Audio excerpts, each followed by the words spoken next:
ગાંધીનગરમાં આજથી 2 દિવસ ભાજપની પાર્લામેન્ટરી બોર્ડની બેઠક મળશે. રાજ્યમાં 66 નગરપાલિકા તેમજ 1 મહાનગરપાલિકા તથા તાલુકા પંચાયતની પેટા ચૂંટણી 16મી ફેબ્રુઆરીના રોજ યોજાનાર છે. ભાજપ દ્વારા ઉમેદવારોની પસંદગીની સેન્સ પ્રક્રિયા પૂર્ણ કરવામાં આવી છે, જેને આખરી ઓપ આપવા માટે ભાજપની પાર્લામેન્ટની બોર્ડની બેઠક આજે અને આવતીકાલે યોજાશે. ભાજપ પ્રદેશ અધ્યક્ષ અને કેન્દ્રીય મંત્રી સી.આર. પાટીલ અને મુખ્યમંત્રી ભૂપેન્દ્ર પટેલની ઉપસ્થિતિમાં યોજાનાર પાર્લામેન્ટરી બોર્ડની બેઠકમાં સેન્સ પ્રક્રિયામાં આવેલા નામોની ચર્ચા કરવામાં આવશે. 16મી ફેબ્રુઆરીના રોજ યોજાનાર મતદાનની મતગણતરી 18મી ફેબ્રુઆરીના રોજ હાથ ધરાશે.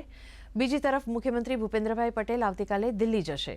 તેઓ ભારતીય ન્યાય સંહિતા કાયદા અંગે મળનારી ખાસ બેઠકમાં ઉપસ્થિત રહેશે. તેમજ સ્થાનિક સ્વરાજ્યની ચૂંટણીના ઉમેદવારોના અંતિમ નામોની યાદી અંગે પ્રધાનમંત્રી નરેન્દ્ર મોદી તેમજ કેન્દ્રીય ગૃહમંત્રી અમિત શાહ સાથે પણ ચર્ચા કરે તેવી શક્યતા છે.